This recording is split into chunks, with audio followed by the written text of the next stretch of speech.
Hello students, welcome to my channel. Today we are going to start the next chapter, linear programming problem LPP. तो देखो हम linear inequality से related इस chapter में जब optimisation of linear inequality करेंगे तो उसको हम जनरली बोलते हैं LPP. क्या बोलते हैं? LP means linear programming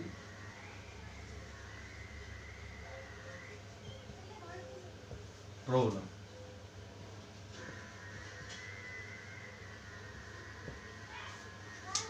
linear का मीनिंग है यहाँ पर 1 डिग्री में होगी आपकी प्रॉब्लम. यहाँ पर क्वाड्रेटिक वगैरह नहीं होगी. लीनियर मतलब आप 6-7 क्लास से पढ़ते आ रहे हो. लीनियर का मीनिंग होता है लीनियर 1 डिग्री इक्वेशंस. प्रोग्रामिंग किसी भी प्रोग्रामिंग की प्रॉब्लम्स. यहाँ पर हमें करना क्या है, जैसे कोई आपकी लीनियर इनइक्वालिटीज है.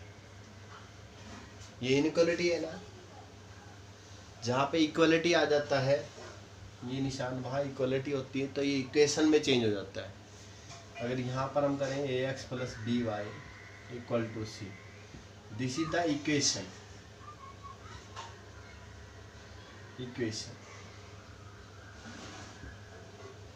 This is the inequality.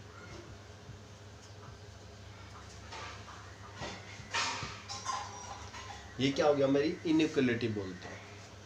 This is also this type. ये इस टाइप की भी हो सकती है, इस टाइप की भी हो सकती है. क्लियर? तो ये हमारी इनइक्वालिटी होती है. अब इन इनइक्वालिटी में हम किस प्रकार से आपका बाकी सॉल्यूशंस करेंगे एलपीपी का, देखिए स्टूडेंट्स.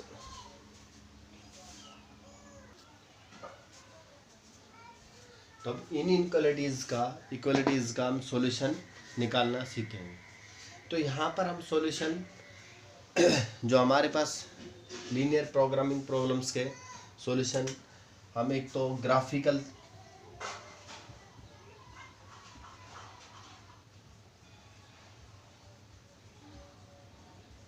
मेथड होता है, एक हमारा सिंपलेक्स मेथड होता है.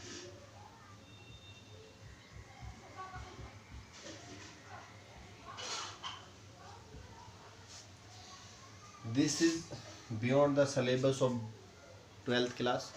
ये हमारे सिलेबस के अंदर नहीं है 12th क्लास.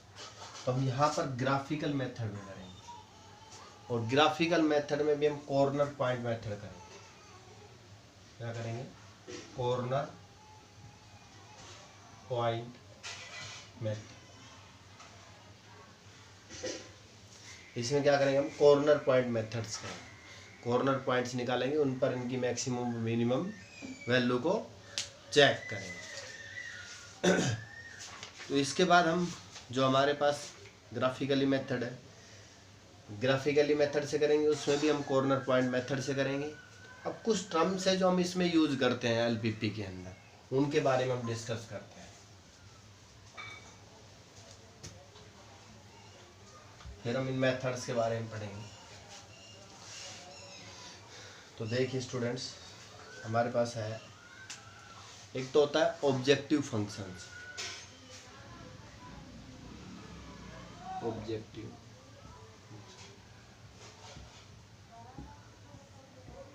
ऑब्जेक्टिव फंक्शंस कौन सा होता है? That function which will we maximise और मिनिमाइज. जिस फंक्शन को हमने मैक्सिमाइज और मिनिमाइज या जिसकी ऑप्टिमम वैल्यू निकालनी है उसको हम ऑब्जेक्टिव फंक्शंस बोलते हैं. लाइक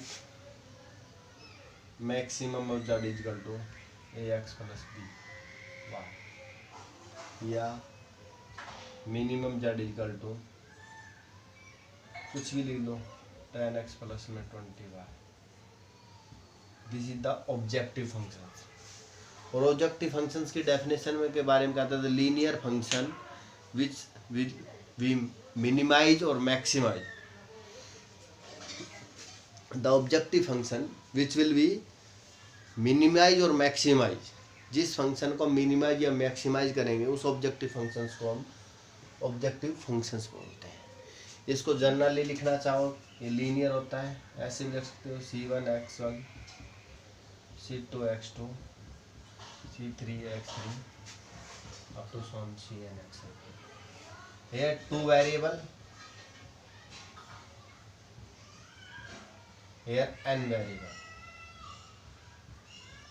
जब आपकी linear programming problem n variable के अंदर है और ये जब 2 वेरिएबल के अंदर है, हम यहाँ पर मोस्टली 2 वेरिएबल के क्वेश्चंस करेंगे, ज़्यादा से ज़्यादा 3 वेरिएबल में चले जाएंगे, इससे ज़्यादा हमारे सिलेबस में नहीं है। तो ये बोलते हैं हम ऑब्जेक्टिव फंक्शन। तो ऑब्जेक्टिव फंक्शन कौन सा होता है? दोज फंक्शन विच विल में मैक्सिमाइज और minimise that function is called objective function. जिस फंक्शन को हमने मैक्सिमाइज और मिनिमाइज करना है उसको हम ऑब्जेक्टिव फंक्शन बोलते हैं। उसके बाद आती है हमारी कंसंट्रेंट्स। कंसंट्रेंट्स या रेस्ट्रिक्शंस। रेस्ट्रिक्शंस कंसंट्रेंट बोलते हैं या इनको रेस्ट्रिक्शन बोलते हैं। ठीक, कंसंट्रेंट्स या रेस्ट्रिक्शंस क्या होती हैं? The inequality which are the restrictions on the variable. The inequality which are restrictions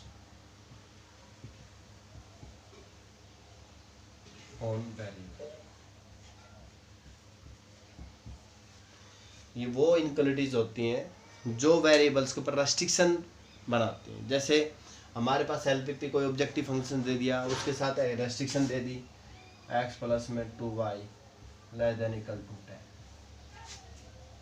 ये रेस्ट्रिक्शंस है कि आपका ये जो वेरिएबल x y है उनका x जमा में 2y less than equal to 10 होना चाहिए। या ऐसे लिख दिया हमने x plus y greater than equal to 11। All these are the restrictions on that variables.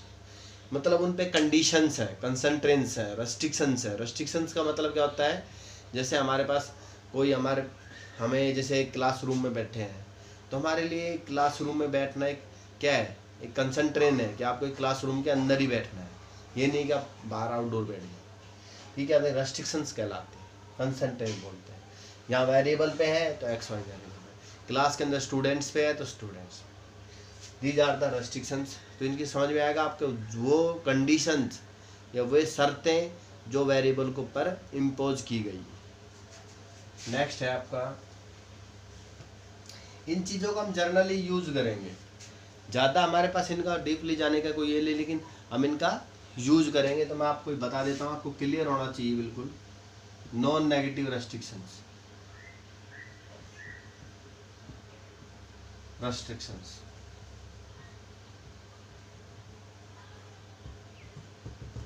like x greater than equal to 0, y greater than equal to 0.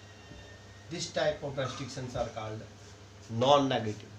मतलब आपके जो वेरिएबल हैं एक्स वाई उनकी value greater than equal to 0, मतलब वो positive होने चाहिए, non negative, negative नहीं होने चाहिए, 0 या 0 से बड़े होने चाहिए। These restrictions are called non negative restrictions. अब सॉल्यूशन की बात करें तो सॉल्यूशंस क्या होंगे हमारे?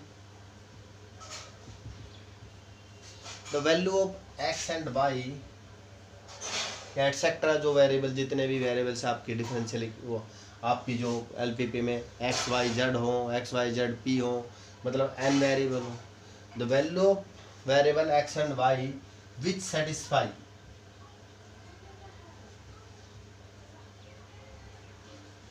The given कंसंट्रेंस।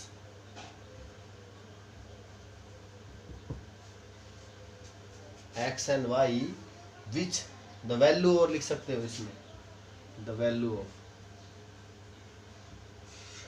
Of X and Y which satisfy the given constraints. X and Y variable की वो वैल्यू जो एक्स वाई की वैल्यू जो इन कंसंट्रेंस को, जो भी कंसंट्रेंस दे रखी हैं आपके सब्जेक्ट टू क्वेश्चंस में, उन कंसंट्रेंट को क्या करे? सेटिस्फाई करे। तो उनको हम बोलते हैं solution of that difference, that LP.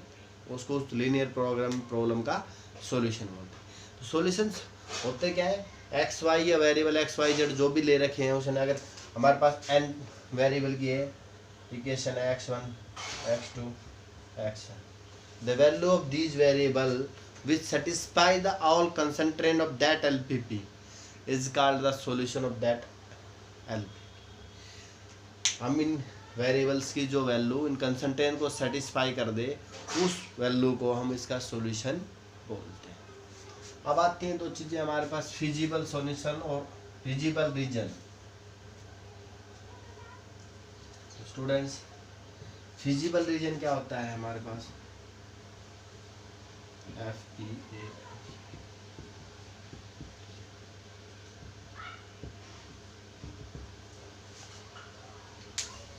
Feasible region क्या होता है, any set of all value of the variable which satisfy all the constraint and the non-negative restrictions of the problem is called feasible solution।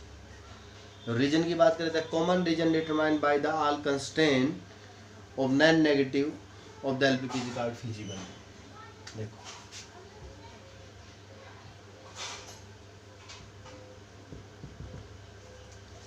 The region determined by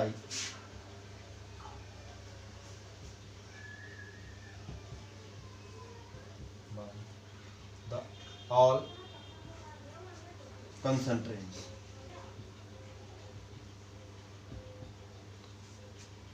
the region determined by the all constraints is called feasible region और region of that LP। तो हम उस region को क्या कहेंगे, the region determined by the all constraint and इतना और कह सकते हो and all non negative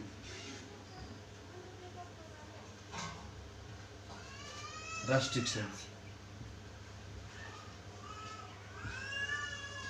is called feasible region। देखो जो ग्राफिकल मेथड के अंदर सिंपल सी भाषा में कहें तो जो हमारे पास कंस्ट्रेंट्स दे रखी हैं, नॉन नेगेटिव रेस्ट्रिक्शंस दे रखी है, उनकी हेल्प से जो रीजन बनता है हमारे पास, वो बाउंडेड हो अनबाउंडेड हो, ठीक है, उस रीजन को हम फिजिबल रीजन बोलते हैं। क्लियर। अब अगर वो रीजन बाउंडेड है तो हमें पास उसको फिजिबल बोल देते हैं, अदरवाइज उसको इनफिजिबल रीजन बोल देते हैं।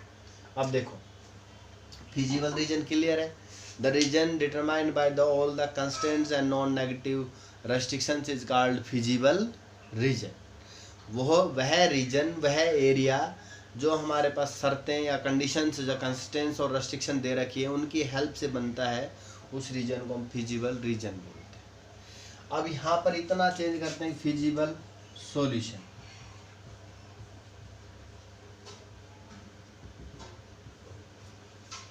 तो फिजिबल सॉल्यूशन में क्या कहेंगे हम, the set of all the value, the set of all the value of x1 x2 xn which satisfy the given constraints in that region is called feasible solution। तो हम उसको क्या कहेंगे, feasible solution। the set of all the values of x1 x2 and xn which satisfy the all constraints and restrictions is called feasible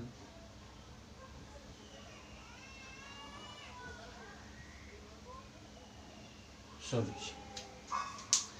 The set of all the values of x1 x2 सभी variables की values का वह set जो इसकी constraints और restrictions को satisfy करे उसको हम फिजिबल सॉल्यूशन बोल देते हैं उस linear programming problem.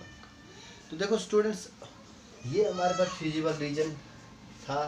Feasible region कौन सा होता है, the region which satisfy the all the constraints and restrictions and the feasible solution कौन सा होता है? The set of all the solution of that LPP which satisfy all the constraints and restrictions is called feasible solution. तो feasible reason और feasible solution हमारे पास clear है। अब हम बोलते हैं optimal feasible solution।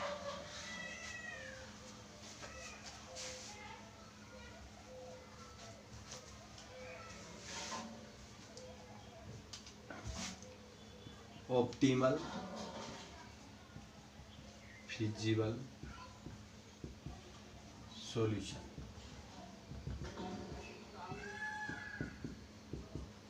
Optimal feasible solution. अब इसमें एक वर्ड बढ़ गया हमारे पास, ऑप्टिमल। तो ऑप्टिमल का मीनिंग क्या है? मैक्सिमम या मिनिमम। तो जो सॉल्यूशंस हमारे प्राप्त हुए थे x1, x2, xn, इनमें से the optimal solution is called optimal feasible solution. तो ये सॉल्यूशंस हमारे क्या थे? फिजिबल सॉल्यूशंस थे।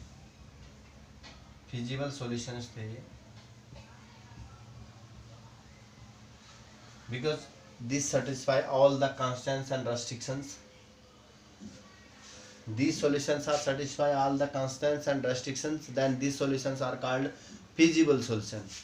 और इन feasible solutions में से optimal solution किसको कहेंगे?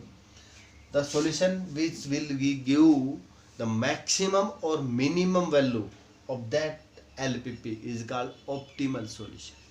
जैसे हमने मान लिया किसी इस LPP की x2 क्या है? मैक्सिमम वैल्यू है,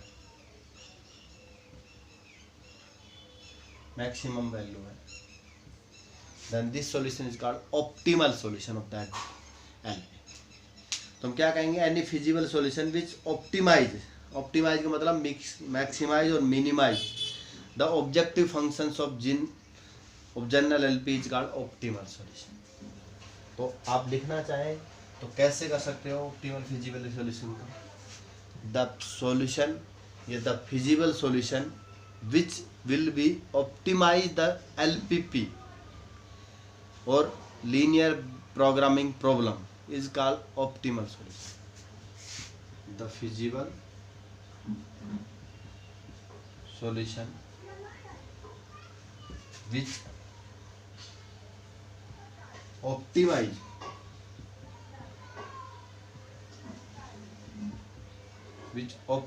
the LPP linear programming problem। Optimise का मीनिंग ऐसे भी लिख सकते हो, ऑप्टिमाइज मतलब मिनिमाइज या और मैक्सिमाइज, या तो उसको मैक्सिमम वैल्यू दे या ऑप्टिमाइज मतलब मिनिमाइज और maximise the LPP is called optimal solution.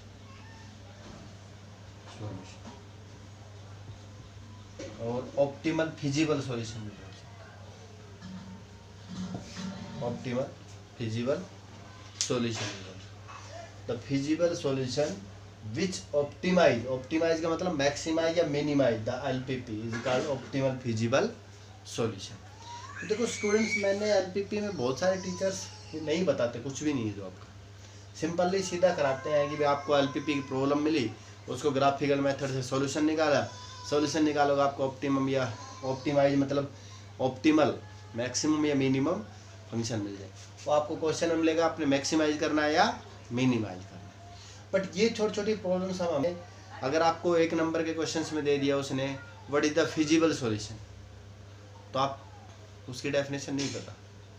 What is the optimal feasible solution, what is the objective functions. तो इस प्रकार से हम what is the constants, what is the non negative constants, तो ये सभी डेफिनेशंस को आप याद करेंगे और अच्छे से आपको LPP समझ में आए। अब देखो कुछ और बातें हैं LPP से रिलेटेड, मैं आपको बता देता हूँ उससे। अब हम मेथड पे आते हैं आपके पे, solution of linear programming problem. जो लीनियर प्रोग्रामिंग प्रॉब्लम थी, हमने प्रॉब्लम बनाना सीख लिया। अब उनके हम सॉल्यूशंस की बात करते हैं। तो सॉल्यूशंस की बात करते हैं तो स्टूडेंट्स उसमें हम क्या करेंगे, देखिए मैंने बताया था solution of linear programming problem solution of LPP. मैं लीनियर प्रोग्राम प्रॉब्लम की बजाय एलपीपी लिखूंगा, ठीक है। तो इसके सॉल्यूशन एक तो हमारे पास ग्राफिकल मेथड है,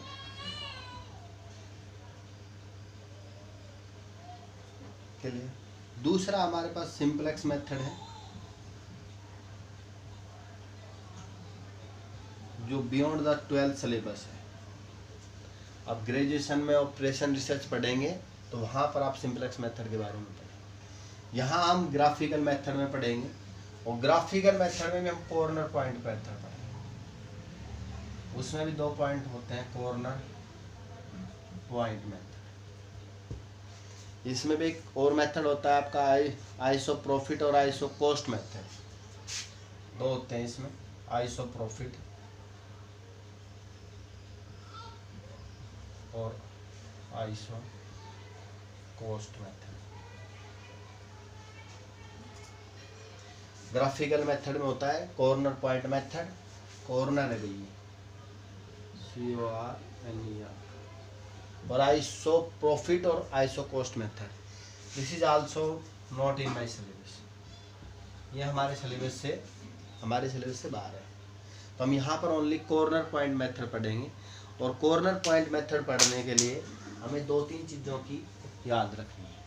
तो इसमें हमारे पास एक्सट्रीम पॉइंट थ्योरम, 2 थ्योरम्स आती हैं, उनको मैं बताता हूँ आपको। समझ में आया ना? ग्राफिकल मेथड पढ़ेंगे तो उसमें भी कॉर्नर पॉइंट मेथड पढ़ेंगे। अब कॉर्नर पॉइंट मेथड में 2 हमारी थ्योरम्स हैं, एक तो है extreme point theorem,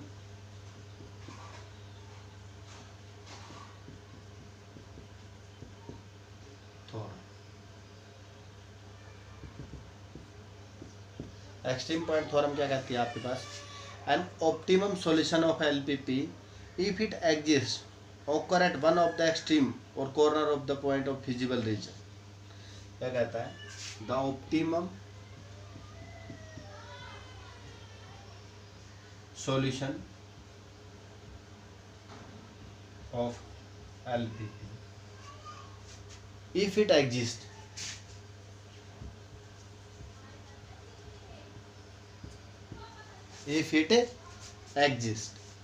occur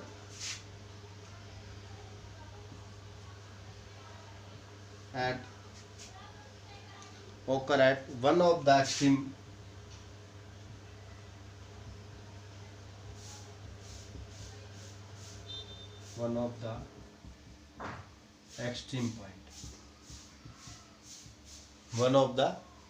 point और एक्सट्रीम पॉइंट को लिख सकते हो corner point.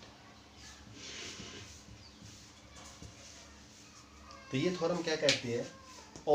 Extreme point theorem या कॉर्नर पॉइंट थ्योरम बोल देते हैं इसको। द ऑप्टिमम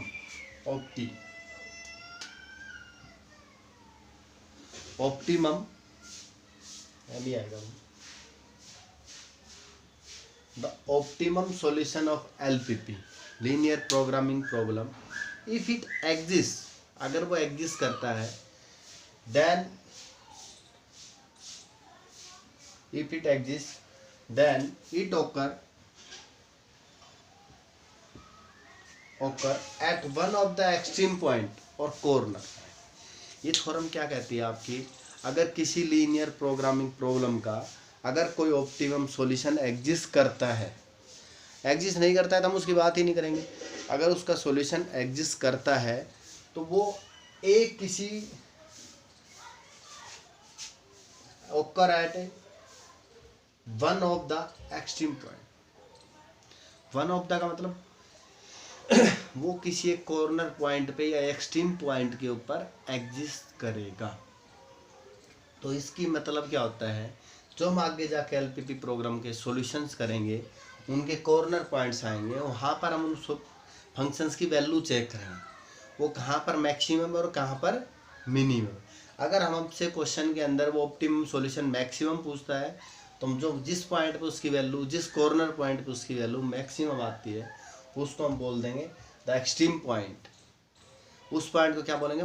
एक्सट्रीम पॉइंट बोलेंगे। ये इस थ्योरम के थ्रू कहते हैं कि ये थ्योरम क्या कहती है? अगर किसी LPP program, linear programming problem या एलपीपी का कोई सॉल्यूशन एग्जिस्ट करता है, तो वो सॉल्यूशन उसके कॉर्नर पॉइंट या एक्सट्रीम पॉइंट पे ही एग्जिस्ट करे।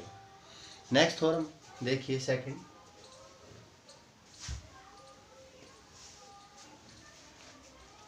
देखो इसकी कुछ थ्योरियां हैं, थोड़ा सा आपको कंफ्यूजिंग करती होंगी, और लेकिन इसका क्वेश्चन बहुत आसान सा है और बहुत आसान चैप्टर है, और आपको आराम से 6 नंबर का एक क्वेश्चन दे देता है। पहले 6 नंबर का आता था, अब इसमें से 4 नंबर के आने लगे 80 मार्क्स का होने से। If the feasible region say are of a LPP is bounded, then the objective function has both maximum or minimum value on R, and each of these occur at some corner point of the complex polygon of set of all feasible solution. ये theorem क्या कहती है? If the feasible region say R, if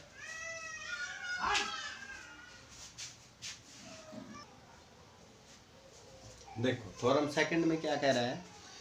if the feasible region say R, if the feasible region say R का मतलब हमने मान लिया वो R is bounded,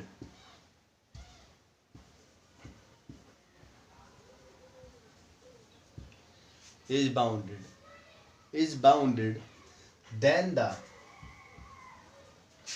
objective function has maximum or minimum value in that region or in that complex region, convex polygon। तो क्या कह रहा है इसमें? अगर किसी लीनियर प्रोग्रामिंग प्रॉब्लम का रीजन बाउंडेड है, then the objective function has both minimum or maximum value on R, each of which occur at the some corner point of the complex polygon। तो क्या कह रहा है? If the feasible region say R is bounded, किसी linear programming problem का feasible region, देखो मैंने ये डेफिनेशंस क्यों बताई थी, आगे आपको फिजिबल रीजन पता है कौन सा रीजन होता है feasible region? The region which is formed by the constraints and non-negative restrictions of any LPP। किसी भी लीनियर प्रोग्रामिंग प्रॉब्लम की कंस्ट्रेंट्स और रेस्ट्रिक्शंस की हेल्प से जो रीजन बनता है उस रीजन को हम फिजिबल रीजन बोलते हैं। अब फिजिबल रीजन अगर बाउंडेड है, क्या कह रहा है? अगर फिजिबल रीजन आपका बाउंडेड है तो इस थ्योरम की हेल्प से हम क्या कह सकते हैं? The objective function, objective functions आपको पता है कौन सा होता है? The function which will be maximise और मिनिमाइज, जिस फंक्शन को हमने मैक्सिमाइज और मिनिमाइज और जिसकी ऑप्टिमम वैल्यू निकालनी है उसको हम ऑब्जेक्टिव फंक्शन बोलते हैं। अगर वो रीजन बाउंडेड है तो the objective function has both, यहाँ लिख सकते हो बोथ मैक्सिमम और minimum value in that region R, और लिख सकता हूँ मैंने रीजन को आर माना है। तो उस ऑब्जेक्टिव फंक्शंस की दोनों मिनिमम और मैक्सिमम वैल्यूज जो रीजन दे रखा है, बाउंड्री रीजन दे रखा है आर, उस रीजन के अंदर एग्जिस्ट करेंगी।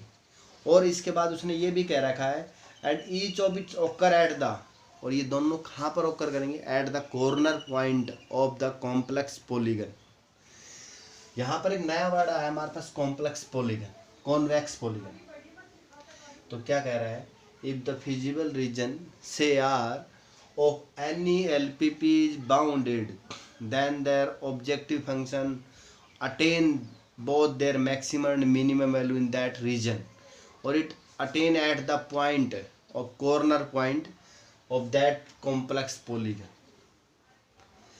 या complex polygon नहीं कहें तो अब उनको क्या कहेंगे? of their feasible solution। तो इस थ्योरम का मीनिंग क्या कहता है, इस थ्योरम ये कहती है अगर आपके पास किसी लीनियर प्रोग्रामिंग प्रॉब्लम का आपने ग्राफिकल मेथड से उसका ग्राफ बना दिया, जैसे आपने कोई लीनियर प्रोग्रामिंग प्रोग्राम है, इसका ग्राफ बना दिया ऐसे, और इसका रीजन ये आ गया बाउंडेड, ये बाउंडेड रीजन, तो इसका मतलब है इस एलपीपी का ऑप्टिमल सॉल्यूशन, ऑप्टिमल मतलब मैक्सिमम और मिनिमम दोनों वैल्यू एग्जिस्ट करेंगी यार, वो एग्जिस्ट कहाँ करेंगी, इस रीजन के अंदर एग्जिस्ट करेंगी, और कहाँ एग्जिस्ट करेंगी, इसके किसी कॉर्नर पॉइंट पे एग्जिस्ट करेंगे, इस कॉन्वेक्स पॉलीगन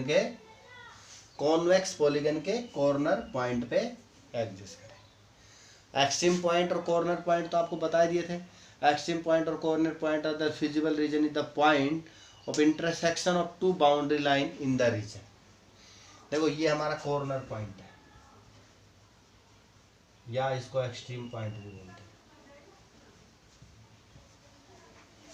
ये क्या होता है, it is the boundary point और the intersection of two lines, या तो कोई बाउंड्री पॉइंट होगा ये, या दो स्ट्रेट लाइन या दो से ज़्यादा स्ट्रेट लाइन्स का कॉर्नर या उनका इंटरसेक्टिंग पॉइंट होगा, that point is called corner point और एक्सट्रीम पॉइंट। तो देखो स्टूडेंट्स, मैंने आपको बेसिक एलपीपी की सारी चीज़ें बताई हैं। अब इसके बाद मैं आपको कॉन्वेक्स पॉलीगन की बातें और बता देता हूँ, कॉन्वेक्स पॉलीगन क्या होता है और बाउंडेड फिजिबल रीजन क्या होता है। देखिए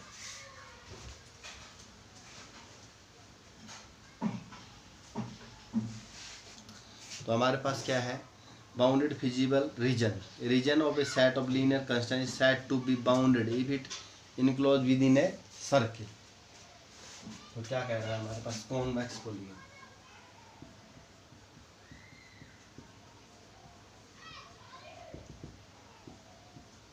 कॉन्वेक्स पॉलीगन क्या होता है, a region is said to be convex region, या कॉन्वेक्स पॉलीगन बोल दें या कॉन्वेक्स रीजन बोल दें, if the line segment joining the two arbitrary point of the region is always entirely within the region। देखो मैं आपको ग्राफ से बताता हूँ, जैसे ये कोई रीजन है और एक रीजन ये है, ये रीजन कॉन्वेक्स रीजन कब बोला जाएगा किसी रीजन को, या कॉन्वेक्स पॉलीगन कब बोला जाएगा।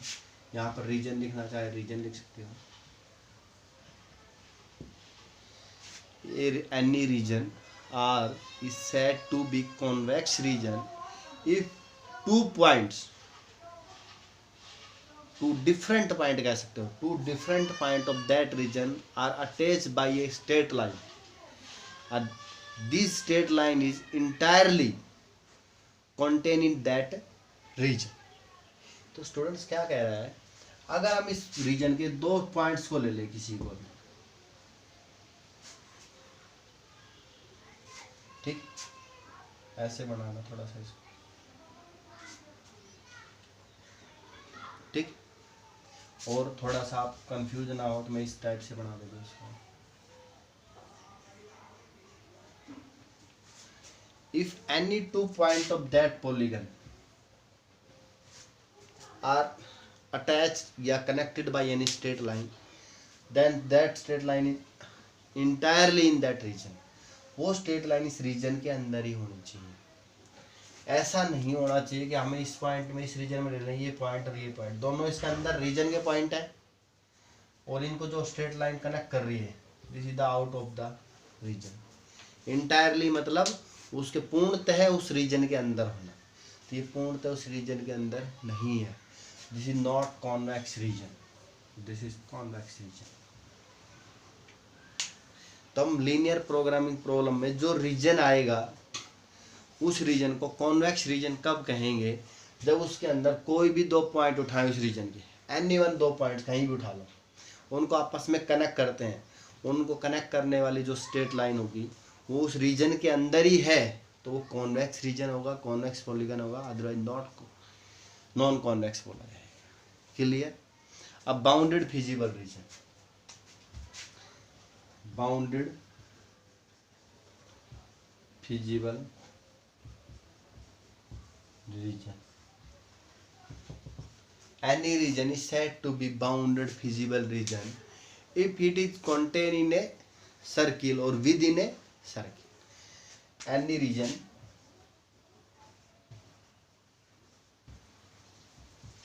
is said to be bounded if it is in within circle.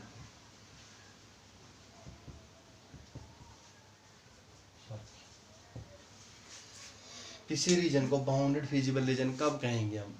जब वो रीजन विद इन एक सर्किल, वो एक सर्किल के अंदर कंटेन हो जाए तो उसको हम बाउंडेड रीजन कहेंगे। जैसे आप कोई भी एलपीपी प्रॉब्लम बनाएंगे, ऐसे बना लें, ये रीजन ये एक सर्किल के अंदर है तो इसको हम बाउंडेड रीजन कहेंगे। लेकिन आपके किसी एलपीपी के अंदर ऐसा रीजन आ गया आउटसाइड दैट, ये अनबाउंडेड है, this is not with in a circle. हम इससे किसी सर्किल, किसी डेफिनेट सर्किल की रेडियस, हमें ये नहीं पता सर्किल की क्या रेडियस है, बट एक सर्किल के अंदर आ जाए, वो कितना भी बड़ा सर्किल है, तो उसको हम डेफिनेट रीजन बोलेंगे और उसको बाउंडेड रीजन बोलेंगे, अदरवाइज अनबाउंडेड रीजन, जब वो सर्किल के अंदर ना। तो स्टूडेंट्स अब हम करते हैं कुछ एलपीपी की प्रॉब्लम्स को। तो सबसे पहले आपका एनसीईआरटी कॉर्नर में सबसे जो आपकी प्रॉब्लम है मैं शुरू करता हूँ। पहले तो एलपीपी प्रॉब्लम्स दो जो आपके दे रखी हैं उनसे शुरू करते हैं। मैं एक दो क्वेश्चंस तो 12.1 एक्सरसाइज के जिसमें आपके एलपीपी बना के दे रखी हैं उनको करते हैं। फिर नेक्स्ट में हम करेंगे, पहले हमें LPP formation of linear programming problem करना है, फिर उसका सॉल्यूशन करना है ग्राफिकल मेथड से। तो मैं आपको फिर रिमाइंड कर सकता हूँ कि हमने क्या किया है। Linear programming problem, linear equations को हमने, लीनियर इनइक्वालिटीज़ को हमने ग्राफिकल मेथड से सॉल्यूशन करना सीखा है। उसकी कुछ टर्म्स को बताया है मैंने, जैसे कि ऑब्जेक्टिव फंक्शन क्या होता है। तो ऑब्जेक्टिव फंक्शन क्या होता है? That function which will be maximise और मिनिमाइज, जिस फंक्शन को हमने मैक्सिमाइज और मिनिमाइज करना है और जिसका ऑप्टिमम सॉल्यूशन निकालना है, that function is called objective functions. Objective को मीनिंग अगर समझने से तो हम वो फंक्शन होता है ऑब्जेक्टिव फंक्शन, जो हमारे पास ऑब्जेक्ट क्या होता है, ऑब्जेक्ट मतलब किसी चीज़ पे हमने काम करना है तो उसको हमने मैक्सिमाइज और मिनिमाइज करना है, वो हमारा ऑब्जेक्टिव फंक्शंस कहलाता है। जैसे किसी की कॉस्ट को मैक्सिमाइज करना है, किसी के प्रोडक्शन को मैक्सिमाइज करना है, किसी के डाइट है उनके न्यूट्रिशंस की सप्लाई को मिनिमाइज करके उनकी कॉस्ट मिनिमाइज करनी है। तो इस प्रकार से हम एलपीपी के सॉल्यूशंस करेंगे। अब एलपीपी की डिमांड कहाँ थी हमारे पास? जैसे आपके पहले हम डाइट प्रॉब्लम्स करेंगे, फिर हम मैन्युफैक्चरिंग प्रॉब्लम्स करेंगे और फिर हम ट्रांसपोर्टेशन प्रॉब्लम करेंगे। 3 टाइप के हमारे पास यहाँ पर प्रॉब्लम्स होंगी, डाइट, मैन्युफैक्चरिंग और हो गया हमारे पास ट्रांसपोर्टेशन। इन 3 प्रकार की प्रॉब्लम्स हम डील करेंगे यहाँ पर। डाइट में क्या होगा, हम मिनिमम कॉस्ट निकालेंगे। जैसे भी हमारे पास कोई भी एकेडमी है, कोई कैंटीन्स है, उनके अंदर हम न्यूट्रिशन की सप्लाई भी बराबर हो और हमारी कॉस्ट भी कम हो, हम क्या सोचेंगे, प्रॉफिट कैसे कमाएंगे भाई। किसी भी डाइट को बनाने के लिए आपने उसमें मैक्सिमम से मैक्सिमम ये कोशिश की जाए कि उसके जो न्यूट्रिशंस की सप्लाई भी बराबर हो जाए, विटामिन की सप्लाई भी बराबर हो जाए और प्लस हमारी कॉस्ट क्या हो, मिनिमम से मिनिमम। मैन्युफैक्चरिंग यूनिट में कोई भी कंपनी है घाटा तो नहीं खाना चाहेगी, तो हम प्रॉफिट की बात करेंगे। तो कॉस्ट हम वहाँ पर क्या करेंगे, get the maximum profit, maximise करेंगे। हम किस प्रकार से प्रोडक्शन ज़्यादा करें, हमारे पास सारे जो भी इक्विपमेंट्स, जो भी वर्कर्स अवेलेबल है उनका मैक्सिमाइज यूटिलाइजेशन करें, उसको मैन्युफैक्चरिंग के अंदर लेते हैं। जैसे हमें कोई फैक्ट्री नट बोल्ट बनाती है, हमारे पास इतने टाइम को वर्कर अवेलेबल है, हम किस प्रकार से उससे ज़्यादा मैन्युफैक्चरिंग कर पाएँ, प्रॉफिट कमा सकें। तो उस प्रकार की प्रॉब्लम इसमें होगी। ट्रांसपोर्टेशन, जैसे अब बहुत सारी कंपनी हैं जो ट्रांसपोर्टेशन का काम कर रही हैं, लॉजिस्टिक्स का काम कर रही हैं, जैसे हमारे रेलवे है, हम क्या करें, किस प्रकार से ट्रांसपोर्टेशन करें, किस प्रकार से परिवहन करें, एक सामान को दूसरे स्थान पे पहुंचाएं ताकि हमारी ट्रांसपोर्टेशन कॉस्ट कम से कम आए। हम ऐसे नहीं करते, कई बार हम जाते हैं तो हम 2-3 मिल के किसी कार वगैरह को शेयर कर लेते हैं, तो वो क्या होता है, हमारी कॉस्ट को मिनिमम करने का और मैक्सिमम यूटिलाइजेशन, तो उस प्रकार से ट्रांसपोर्टेशन की प्रॉब्लम को करें। तो ये 3 प्रकार की प्रॉब्लम हमारे पास रहेंगी मेनली। और अभी हम सिंपली पहले आपको ग्राफिकल मेथड की प्रॉब्लम्स को बता रहे हैं, किस प्रकार से आप ग्राफिकल मेथड को सोल्व करेंगे। जैसे क्वेश्चन 1 है, maximise z equal to 3x + 4y subject to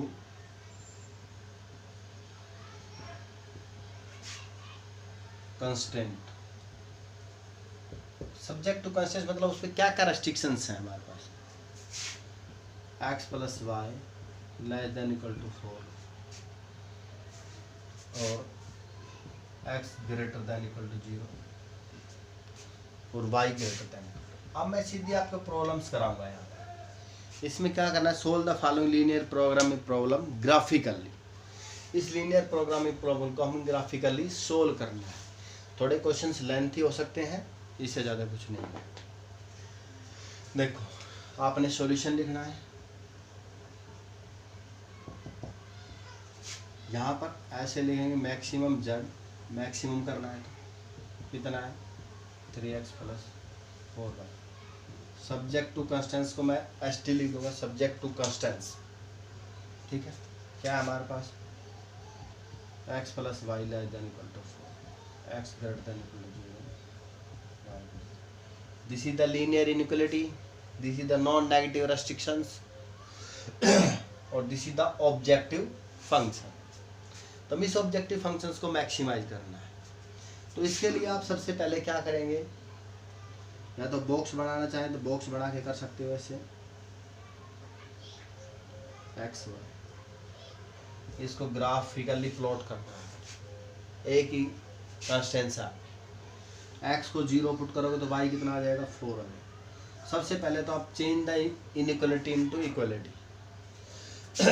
इस इनइक्वालिटी को इक्वालिटी में चेंज करेंगे। Change the inequality into equality, तब इसकी इक्वेशन तो ये क्या आ जाएगी, x + 4y = 4। देन फर्स्ट बड़ा box x 0 y 4 y 0 x 4, ये कंस्टेंट्स आपके पास है। मैं ग्राफ बना देता हूँ, देखिए मान लो ये 1 है 2 है 3 है 4 है, 1 2 3 4 1 2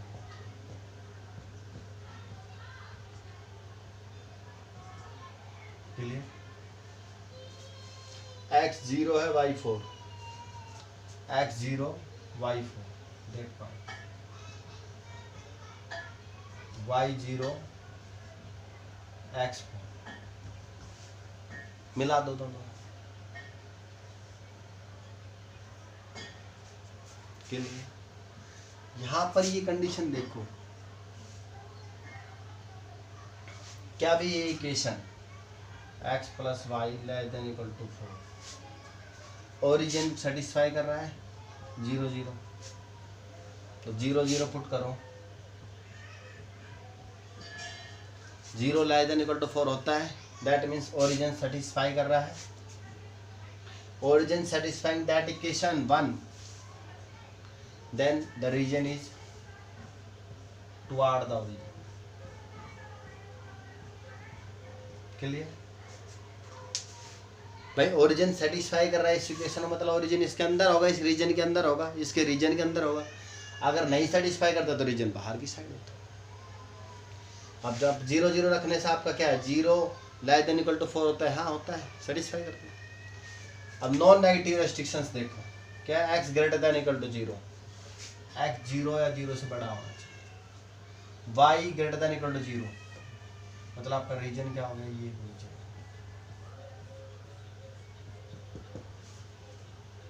क्लियर। कॉर्नर पॉइंट देखो, या तो सिंपल ये 0 0, यहाँ पर 4 0 है या 0। क्लियर। वैल्यू देखो कॉर्नर पॉइंट्स में, कॉर्नर पॉइंट पे वैल्यू देखोगे आप एट पॉइंट 0 4 और 4 0 और 0। ऑब्जेक्टिव फंक्शंस की वैल्यू देखनी है अब आपने कॉर्नर पॉइंट। कॉर्नर पॉइंट क्या होते हैं? एक्सट्रीम पॉइंट होते हैं। और हमने बताया रीजन क्या आपका बाउंडेड रीजन है। बाउंडेड रीजन है तो सेकंड फॉर्म क्या कहती है? The objective functions has maximum और मिनिमम और optimal solution at the extreme point और corner point due to theorem second. Second theorem कहता है अगर आपका रीजन बाउंडेड है तो उस ऑप्टिमल ऑब्जेक्टिव फंक्शंस का ऑप्टिमल सॉल्यूशन उसके कॉर्नर पॉइंट या एक्सट्रीम पॉइंट्स पे लाई करें। 0 4 पे इसकी वैल्यू देखो क्या है? 4 चौक 16, एक्स को 0 रखा, वाई को 4। 4 0 पे 4 3 12 और 0 0 पे 0। हमें क्या निकालनी थी? Maximise value. तो मैक्सिमाइज वैल्यू क्या है? 16। कहाँ पर है? इस point. The function has a maximum value 16 at the point 0 4। अब आपने ये भी तो देखना होगा कि मैक्सिमम वैल्यू है या नहीं है।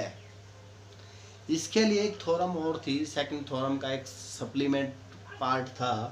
अगर किसी एलपीपी प्रॉब्लम का ऑब्जेक्टिव फंक्शन दे रखा है जो भी, उसके अंदर 3x + 4y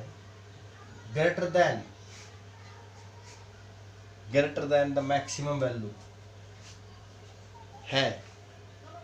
has no point common, then this is maximum value other than not।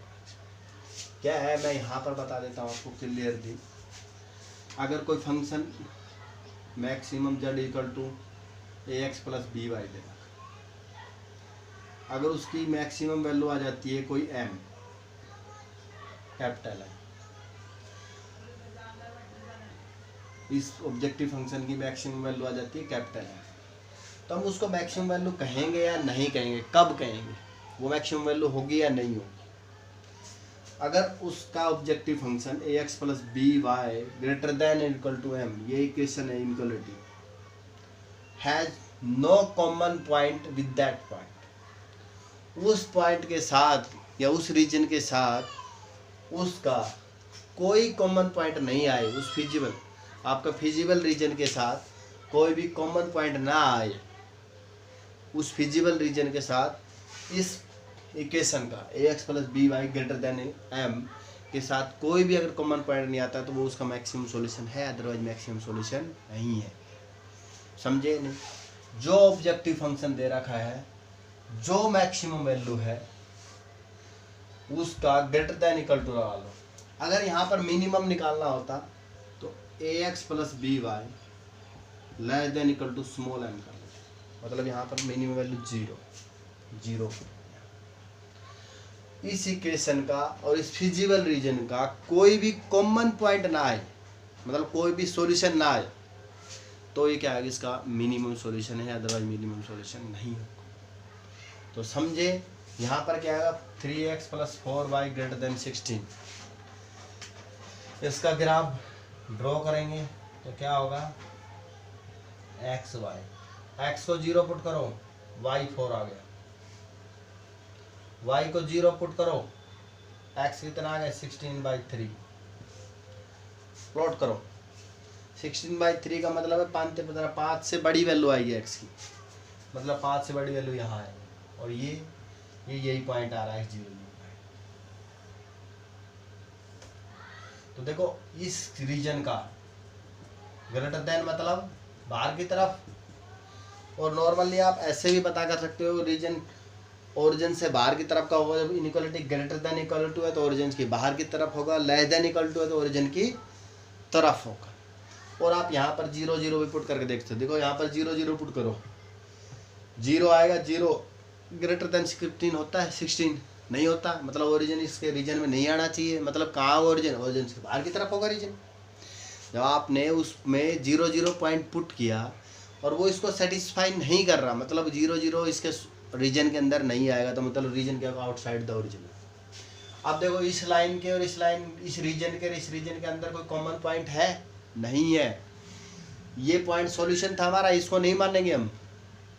ये ग्रेटर देन है, ना कि इक्वल टू है, मतलब रीजन आप इस लाइन को टच नहीं कर रहा, आपका रीजन बाहर है इससे। तो this is the maximum solution of that LPP. तो इस एलपीपी की ऑप्टिमल वैल्यू क्या होगी, 16 होगी, मैक्सिमम वैल्यू क्या होगी, 16 होगी। और किस पॉइंट पे होगी, 0 पॉइंट पे, इस पॉइंट। तो आई ट्राई टू अंडरस्टैंड मैंने आपको कोशिश किया है इस लीनियर प्रोग्रामिंग का पूरा सॉल्यूशन बताने की, किस प्रकार से हमने सॉल्यूशन करना है, किस प्रकार से। नेक्स्ट हम नेक्स्ट लेक्चर में करेंगे, बाकी आपका लेक्चर लंबा हो जाएगा, तो इस प्रकार से हम करेंगे। तो आज के लेक्चर में आप इनकी डेफिनेशंस को पढ़ेंगे और इस एलपीपी को पढ़ेंगे। और नेक्स्ट लेक्चर में आपकी मैं सारी प्रॉब्लम्स को लेंगे, डाइट प्रॉब्लम होगी, मैन्युफैक्चरिंग प्रॉब्लम होगी और आपकी ट्रांसपोर्टेशन प्रॉब्लम है। 3 टाइप की प्रॉब्लम्स हैं, वो तीनों में आपको करा देख